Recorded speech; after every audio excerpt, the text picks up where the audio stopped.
एकजना बिरामी भएको कारणले भेट्न गएँ। आँखाभरि झिँगा बसेका, हातले यसरी हटाउँ भने पनि हटाउन सक्ने क्षमता पनि नभएको, हातै उठाउन नसक्ने, आफ्नो मुखको सासले फु फु गरेर उडौँ भने पनि उडाउन नसक्ने, छोरालाई बोलाउँ भने छोरा कहाँ हो, बुहारीलाई बोलाउँ भने बुहारीले कति दिन सेवा गर्ने, नाति नातिनाका त्यही पाराका, छोरीलाई बोलाउँ भने छोरी कहाँ हो, मानिसलाई झिँगाले खाने रहेछ।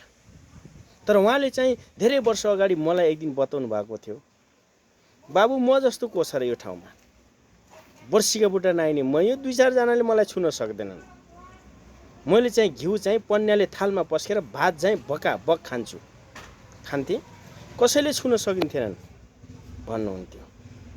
तर पछि झिँगाले खाएको थियो। मान्छेको हालत त्यस्तो हुने रहेछ।